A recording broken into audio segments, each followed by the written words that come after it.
Well, welcome guys, welcome back to the channel. And today, you might be wondering, where is my Ducati? But we had an issue with the Ducati Street Fighter because, fuck my ankle.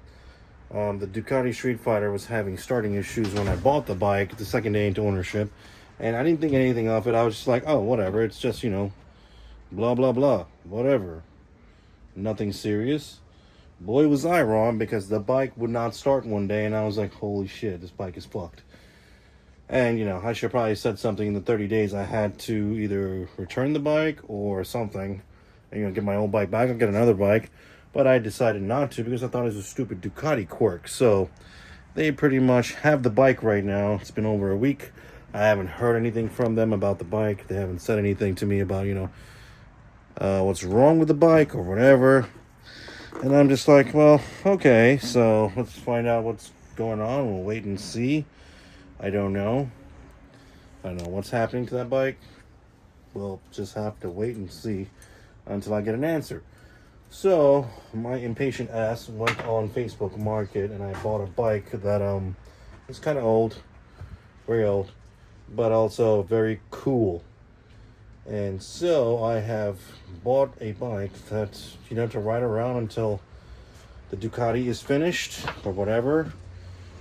Because I don't know if I'm going to trade that Ducati back in once I get it back. Because these dickheads, I only had that bike for maybe a month and a half, and it was giving me problems out the door by not starting. But, whatever, that's my fault.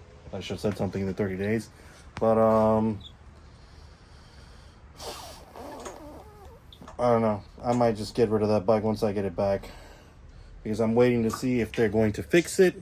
If they're going to, fix it for me. Oh, I gotta wipe something else. Sorry. So I'm just waiting to see back what the damage is, what's wrong with it. I think it's a broken wire in the harness from the handlebar. Just turning it back and forth. Nothing serious. But, hopefully it doesn't cost me an arm and a leg. And hopefully they cover it, because I've only had the bike for a month. But when I went up to them and talked to them about it, and, bring the bike there to get it fixed, they're just like, oh, we got to make sure you didn't mess with the bike and blah, blah, blah, and did electrical wise. It's like, dude, the thing I was trying to do was fucking get the bike jump started so I can get home. But, it wasn't that. It wasn't anything. No, I can't even figure it out myself. You can't even push start the fucking bike. Go figure. A Ducati, you can't even push start it because the ECU won't allow it. So, I'm just waiting to hear back from them, see how long it takes. I don't know how long it's going to take, because they have to diagnose it, see if they can get the parts quick enough to, put it back together. And, all this fun stuff I have to wait and see for. But, that's the fun part about owning bikes from a dealership. Note, I will never buy another used bike from a dealership ever again, especially after trading my CBR 1000 in for that bike just to give me a problem not into a month into ownership. And it's pure irony, the dumb shit I have to deal with because of my impatience. Now why I say I might trade it for S1000, because the bubble payment they do is you finance a certain part of the bike, or the payment, like, total of the bike or whatever. And you just make payments for that certain amount, which helps you adjust your monthly payment. And then once you hit that 48 months or whatever time you set up for, you either pay off the bike, trade it in, if you have positive equity in the bike and don't put too many, accessories on it. And, you buy the bike outright, trade it in, or refinance it through a third party. And, just pay the bike off on your own time. And I was thinking about it, I was like, that is not bad. I was like, I wish I knew that. So I would have never bought this fucking, I would have never bought the CBR 1000. I would have never bought the CBR 600. I would have never bought the KTM. I would have never bought shit. I would have just, I would have probably just went straight for S1000 or, BMW program wise. I would just went for the BMW. Got like, a 300 BMW, or, gone from there to a fucking 1000 like this or whatever. But, BMW makes it easy for you to buy a bike, and the, the bubble payment. You just got to make sure you make the right choices when it comes to your financing, down payment, and accessories you buy for the bike when you purchase a bike, and you'll be good. But since we're waiting on to see what's wrong with the Street Fighter and what the damage will be and what it's going to cost to fix, and either if they're going to cover it or I'm going to cover it, I need another bike to ride. So I ended up going on Facebook Market and finding a bike, a classic bike, which is carbureted. It's kind of cool and it's a gem. And one of the fastest bikes in 1990. So now I'm going to show you the 1990 Kawasaki ZX-10R. So yeah, this is 1990 Kawasaki ZX-10. And running and riding. And the only issue that we were having was with this bike was the chain was completely screwed. It was done. The sprocket kept skipping, as you can see. Like, look at that. It's hopped over. Like you see, it's got like a hook on it. So the chain is bad. And the problem with this is the chain on this bike is hard to get because it is a 332 chain, and the previous owner got the right sprocket, but he got the wrong chain, which we had a problem with because I had to find it. And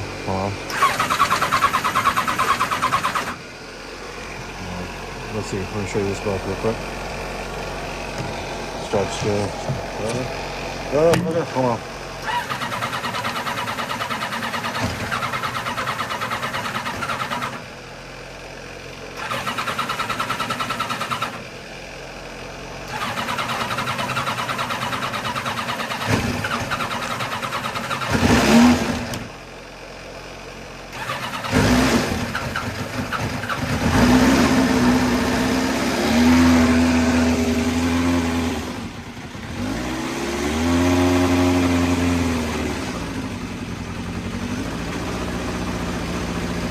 So running and riding for $900, I got this sucker,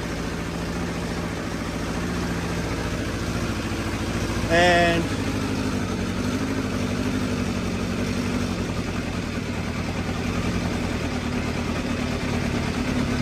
off choke, idle, mint. So for $900, I got this bike, which is, irony. A 2021 Ducati Street Fighter with 8,000 miles or 6,000 miles when I got it has starting issues compared to a 1990 Kawasaki ZX-10 carbureted, and the fucker starts right up. It starts right, like, fucking hell.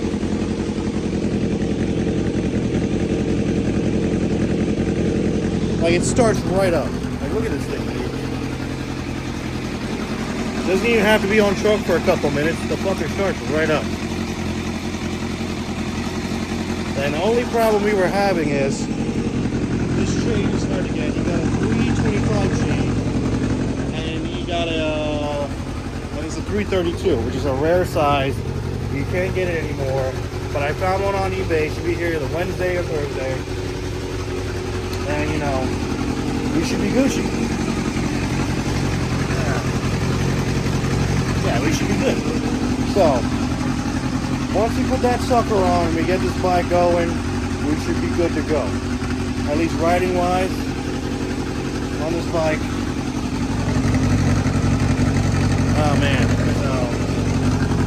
But also we couldn't ride it because this tire had a flat because the valve stem was swapped, so changed the valve stem. But we didn't check the chain and see if it was wrong. So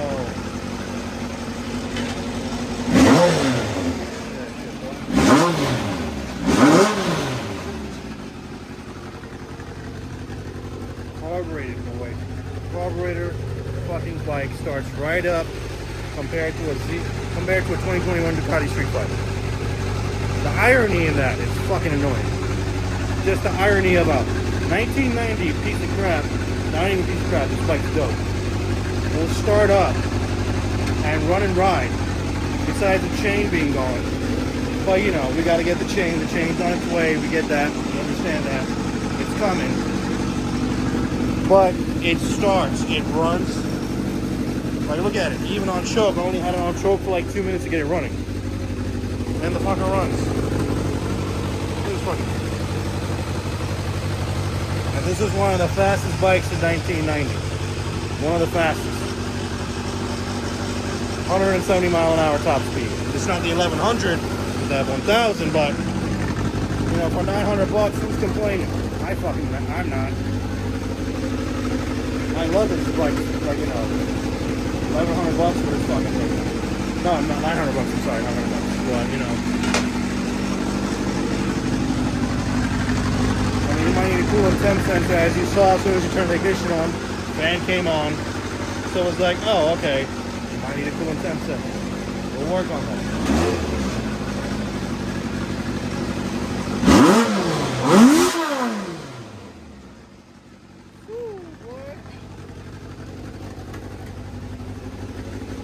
Now look at this thing. It smells like pure gasoline. You might die.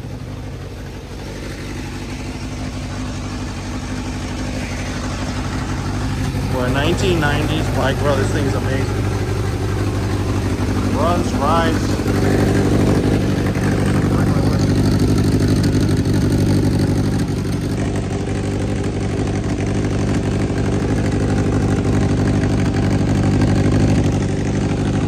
brake light does not work. We're gonna have to work on that. I already got a mount on it for the thing. So yeah. That's pretty much what happened. So I got this dinger to ride around. The rear tires from 2017 or 2014. The front tires from 2017. Still got good tread on it. Still got good tread. Just good enough to ride around for a while. You know, until I'm ready to put new tires on it. And then this is just gonna be my putt bullshit around bike to put miles on, because what's been killing me with these trade-ins is gonna have this bike running for a while, just have the fuel going through it. So, alright. So, what's been killing me with these trade-ins with these motorcycles when I buy them brand new, then trade them in 6 months later? I just put a shit ton of miles on them. Like this one, all my bikes, the KTM 390, put 3,500 miles. The CBR 600, 3,500 miles. The CBR 1000, I put around 4,100 miles, 4,200 miles on it. And that's what's been killing the trade-in value on these bikes, because I ride the shit out of them like I'm supposed to. But, you know, that is a problem when you start riding a motorcycle and you go buying bike after bike after bike, because literally the 390 I was used to in a month and a half. Like, it wasn't even fast enough. Got into the 600. I had the 600 for about 6 months. It was fun, but still, you know, you wanted a 1000 because you're like, yo, it's fun and all, but the 600 was giving me issues where it wouldn't shift into gear properly. It would pop out of gear. I mean, for a $14,000 bike, a $12,000 bike that I'm paying for, it's bullshit. A brand new 2024 bike, it's the same bike as the 2013. It's running like absolute shit, and it's popping out of gear, and you know, it's not reliable, and I don't want to get stuck on a brand new bike. And the warranty was running up too. It was running out of warranty because I almost had it for 6-7 months. So I got the CBR 1000. Same with the 1000. You're paying $19,000, $18,000 because MSRP was $1,600, and they overcharged the shit out of me for about,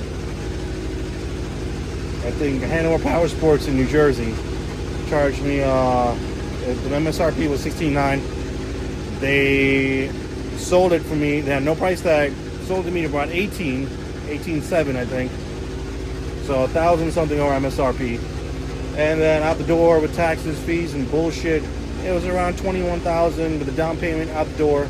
It was around $19,800. So they killed me on that shit. So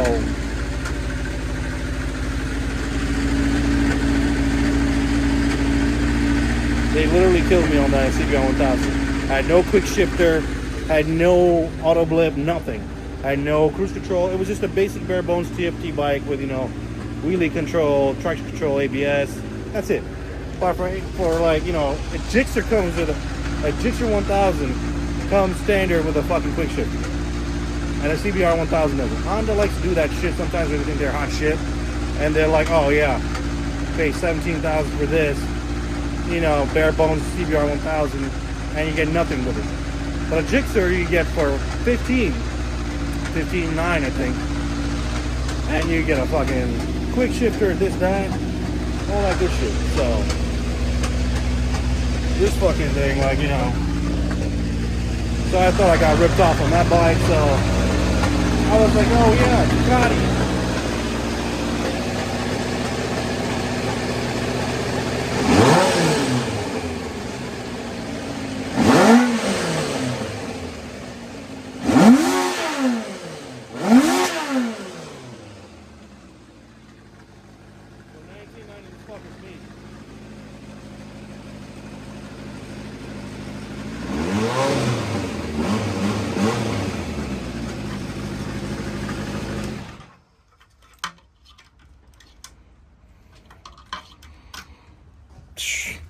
For a 1990, this fucking bike is mean, boy.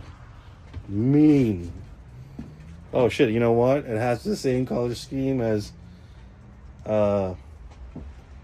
Longest Yard, Mean Machine. Their uniforms, black and red. Pretty dope, pretty dope. I just caught on to that. But yeah. So, you know, the literal irony about this bike being almost the same age as me, because I'm 1988, this is 1990, so 35 years old, still running like a champ. And in 2021, Ducati Street Fighter E4S, they won't even fucking start. Just the mental irony and anguish that I feel.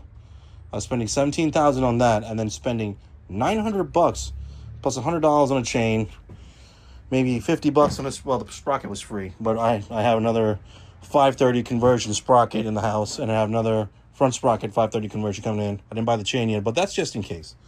I'm just gonna run it with this sprocket, and when the other 512 sprocket, 532 sprocket comes in, I'm gonna run it with that, or just run it with this fucking sprocket. I don't really care.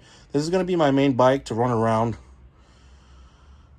and, you know, put miles on, like, you know, if I'm going to work or some shit. And then the fucking, you know, whatever, if I keep the V4S, if I keep the Street Fighter, I don't know. I don't want to keep the Street Fighter V4S.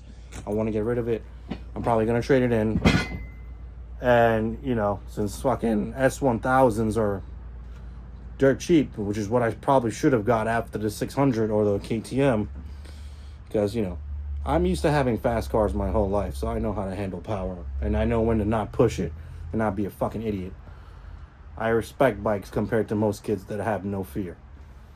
You know, you gotta respect these fuckers. Like, they're dangerous, especially this fucking thing. No traction control, no nothing, shit tires.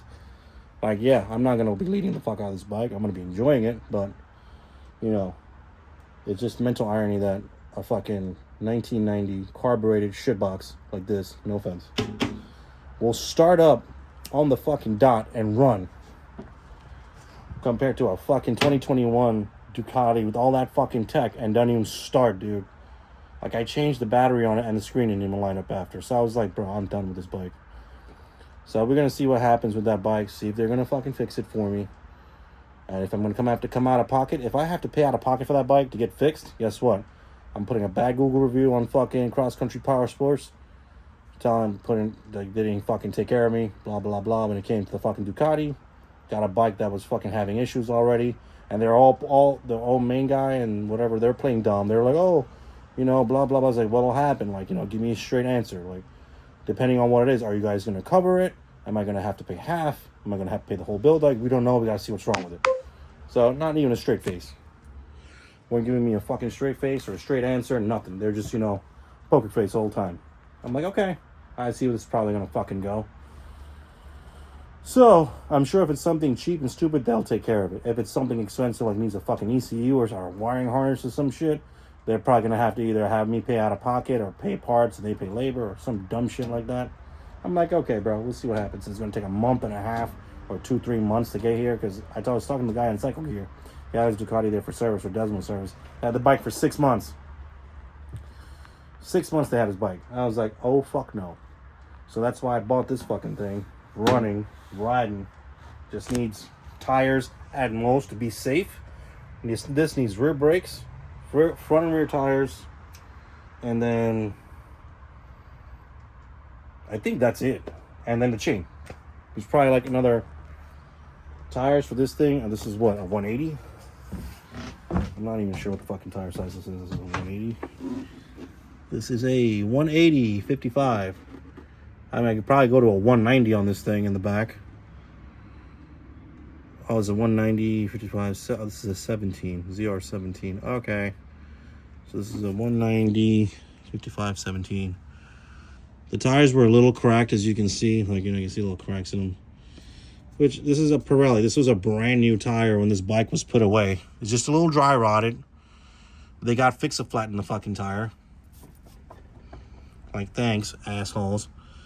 But, like I say, the rubber things are all worn inside, so I gotta change those things. But, this is not my main bitch. This is my side. I mean, this is technically my main, but, whatever. I'm just gonna be riding the shit out of it, enjoying it for what it is. And, that's it. That's all I'm doing. Because, I don't want to rack up miles on any of my new bikes. And, if everything goes smooth with the Ducati, I'm going to trade this fucking Ducati in for S1000. Go get a S1000. Ride that bitch. Not put a lot of miles on it. And just have this as the daily. Or, like just riding around. To work, wherever. For a little ride with Pinto. It is what it is. This is what I'll use. It's always good to have two bikes. It's always good to have a backup car. It's always good to have a backup bike too, because you never fucking know. And I got lucky to get a 1000cc bike carbureted for fucking $900. Like, on Facebook Market, these guys want ridiculous money for shit bikes. I mean, I should probably pay like $700 for it, but whatever. It is what it is. The bike's pretty cool for what it is. I like it. I just gotta clean it up a little bit. Take all this fucking stupid racing tape off. Like, the fuck was this guy thinking? Reflective fucking garbage. Like, this is the original shit. This is faded. This is not even legit. That's not legit. I want this bike factory stock as possible. And this also came with spare parts. Let's go check it out. Let's see. I'm walking to the whip right now. Oh boy. And look, like, it's still nice outside, you can still ride, but bro, the amount of shit, like, it's been this whole month has been good. August has been good to ride. Okay, so this is the bottom fairing that got back to me. Okay, so this has got to be screwed back on.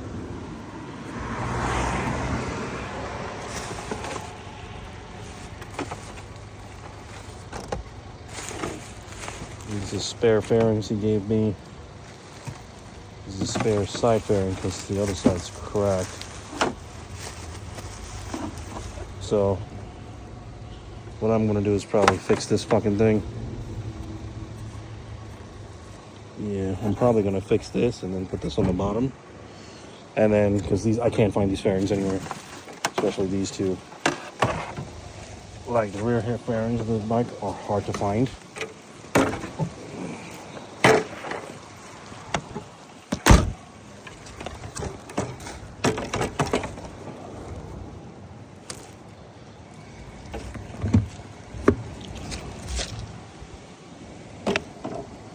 They also gave me a front fairing stay, which is, they also gave me a whole front end for the fucking bike, the fairing wise, with the headlight and shit. Which is, like, this stuff costs money. If somebody needs this stuff, like, this will cost them, like, probably a couple $100. Just this bottom piece alone is probably like $200-300. Because if you want to fix this bike back to OEM spec, you will need the OEM plastics. So, yeah. I'm gonna have to put these shelves back in because it's fucking rainy. So, yeah. I don't know where the fuck this thing goes.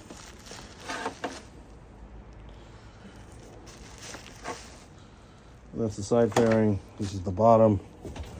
This shit would look cool with this on. ZH2.